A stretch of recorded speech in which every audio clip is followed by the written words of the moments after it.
मोहम्मद सल्लल्लाहु अलैहि वसल्लम की पैदाइश का वाकया। अरब प्रायद्वीप, जहां इस्लाम के संस्थापक और आखिरी नबी मोहम्मद सल्लल्लाहु अलैहि वसल्लम की पैदाइश हुई, उस समय अंधकार और अज्ञानता के दौर से गुजर रहा था। 6ठी शताब्दी के अंत में मक्का शहर व्यापार का केंद्र था, लेकिन समाज में बहुदेववाद, कबीलाई झगड़े, दास प्रथा और महिलाओं के प्रति अन्याय व्याप्त था। काबा, जो हजरत इब्राहिम अलैहिस्सलाम द्वारा बनाया गया था, अब मूर्तियों से भरा हुआ था। लोग 360 देवताओं की पूजा करते थे। ऐसे समय में अल्लाह ताला ने मानवता की मार्गदर्शन के लिए एक नूर भेजने का फैसला किया।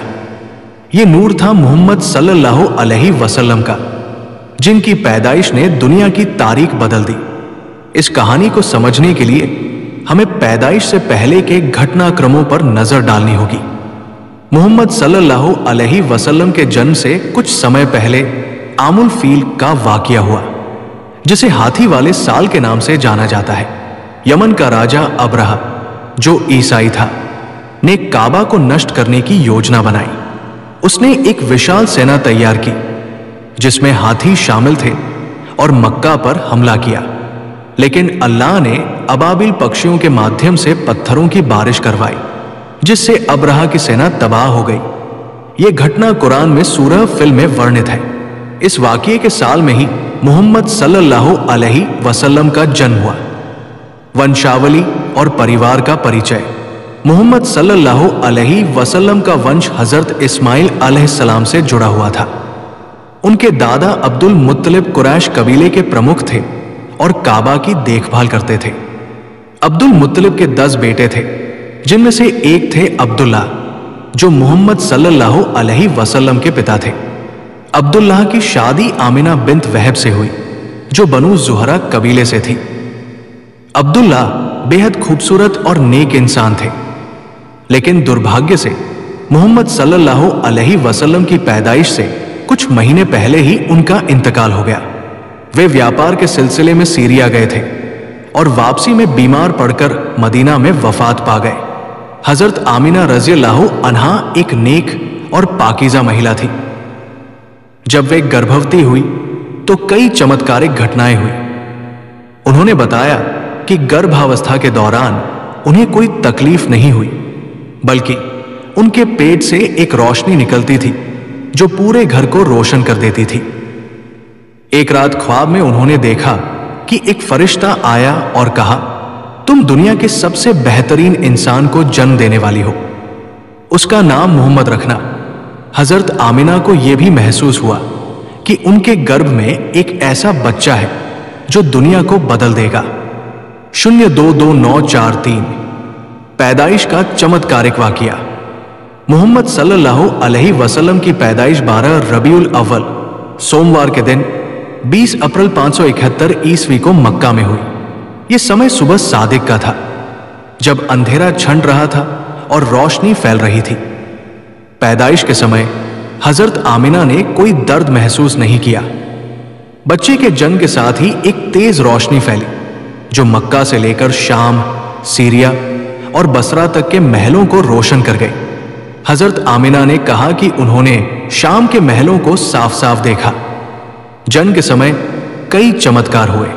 फारस के बादशाह के महल की 14 बालकनियां गिर गई, जो इस बात का इशारा था कि फारस का साम्राज्य खत्म होने वाला है। सावा झील सूख गई और काबा की मूर्तियां उल्टी हो गई। बच्चा जन्म लेते ही सजदे में गिर गया और अपनी उंगली उठाकर कहा, अशहदु अन ला इलाहा इल्लल्लाहु व अशहदु अन्नी रसूलुल्लाह। मैं गवाही देता हूं कि अल्लाह के सिवा कोई माबूद नहीं और मैं अल्लाह का रसूल हूं। नवजात का शरीर पाक साफ था, कोई गंदगी नहीं थी और उस पर मुस्क की खुशबू थी। हजरत अब्दुल मुत्तलिब को जब पोते के जन्म की खबर मिली तो वे बेहद खुश हुए। उन्होंने बच्चे को देखा और उसका नाम मोहम्मद रखा, जिसका मतलब प्रशंसनीय है। उन्होंने कहा, मैं चाहता हूं कि आसमान और जमीन पर इसकी तारीफ हो। दादा ने एक भेड़ ज़बह की और कबीले वालों को पिलाने वाली महिलाएं और हलीमा सादिया का वाकया। मक्का में रिवाज था कि नवजात बच्चों को शहर से बाहर देहाती इलाकों में दूध पिलाने के लिए भेजा जाता था ताकि वे मजबूत और स्वस्थ हो। मोहम्मद सल्लल्लाहु अलैहि वसल्लम को पहले कुछ दिनों के लिए हजरत आमिना ने खुद दूध पिलाया। फिर अबू लहब की गुलाम सुवैबा ने दूध पिलाया। सुवैबा ने बाद में इस्लाम कबूल किया और कहा कि उस दूध पिलाने के बदले अल्लाह ने उसे जन्नत दी।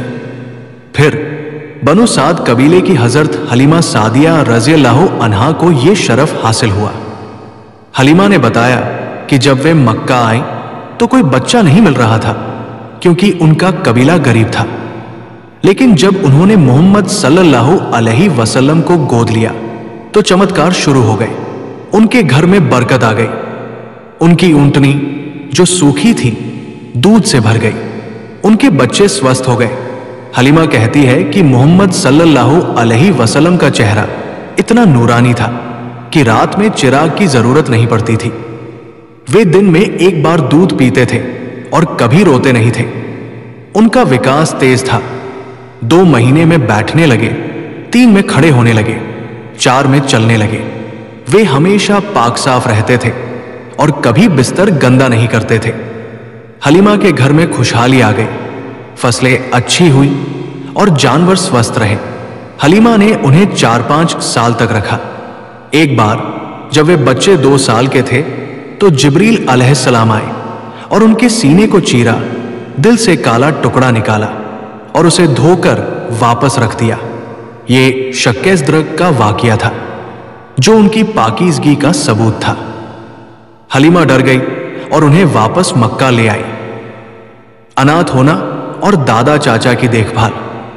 5 साल की उम्र में मोहम्मद सल्लल्लाहु अलैहि वसल्लम अपनी मां हजरत आमिना के साथ मदीना गए जहां उनके पिता की कब्र थी।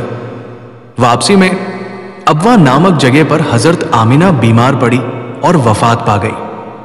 अब वे अनाथ हो गए। उनकी देखभाल उम्मे ऐमन नामक गुलाम ने की जो उन्हें मक्का ले आई। दादा अब्दुल मुत्तलिब ने उन्हें गोद लिया। अब्दुल मुत्तलिब उन्हें बहुत प्यार करते थे। वे काबा के पास अपना फर्श बिछाते थे और किसी को बैठने नहीं देते थे, लेकिन मोहम्मद सल्लल्लाहु अलैहि वसल्लम को बैठाते थे। दादा कहते थे इस बच्चे में कुछ खास है। लेकिन 2 साल बाद जब वे 8 साल के थे दादा का भी इंतकाल हो गया। फिर चाचा अबू तालिब ने उनकी परवरिश की। अबू तालिब व्यापारी थे और मोहम्मद सल्लल्लाहु अलैहि वसल्लम को व्यापार सिखाया। 12 साल की उम्र में वे चाचा के साथ सीरिया के व्यापारिक सफर पर गए। वहां एक ईसाई पादरी बहिरा ने उन्हें देखा और कहा, यह आखिरी नबी है, इसे दुश्मनों से बचाओ। बहिरा ने उनके कंधे पर नबूवत की मुहर देखा। युवावस्था और ईमानदारी की मिसाल।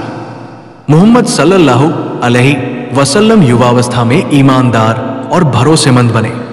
उन्हें अल-मीन और अस-सादिक कहा जाने लगा। वे झूठ, जुआ और शराब से दूर रहते थे। वे गरीबों की मदद करते थे और न्याय के लिए खड़े होते थे। एक बार काबा की मरम्मत के दौरान हजरे अस्वद को रखने पर झगड़ा हुआ। उन्होंने फैसला किया कि पत्थर को चादर पर रखकर सभी कबीलों से उठवाया जाए और खुद उसे जगह पर रखा। इससे शांति हो गई। 25 साल की उम्र में उन्होंने खदीजा रज़ियल्लाहु अन्हा से निकाह किया जो 40 साल की विधवा थी। खदीजा ने उनकी ईमानदारी देखकर प्रस्ताव भेजा। निकाह के बाद वे खुशहाल जीवन जीने लगे। उनके बच्चे हुए कासिम, अब्दुल्ला, ज़ैनब, रुकया, उम्मे कुलसूम और फातिमा। नबूवत से पहले की तैयारी। नबूवत से पहले मोहम्मद सल्लल्लाहु अलैहि वसल्लम हिरा गुफा में इबादत करते थे। वे बहुदेववाद से नफरत करते थे और अल्लाह की तलाश में रहते थे। 40 साल की उम्र में जिब्रील अलैहिस्सलाम आए और पहली वही उतरी, इकरा बिस्मी रब्बी कलजी खलक। लेकिन यह पैदाइश की कहानी का हिस्सा नहीं है, बल्कि बाद का। पैदाइश के चमत्कार और महत्व। पैदाइश के समय के चमत्कार बताते हैं कि मोहम्मद सल्लल्लाहु अलैहि वसल्लम साधारण इंसान नहीं थे। फारस की आग बुझ गई जो 1000 साल से जल रही थी। ये इशारा था कि इस्लाम फैलेगा। उनकी पैदाइश ने दुनिया को रोशनी दी। आज मिलादुन्नबी के रूप में यह दिन मनाया जाता है।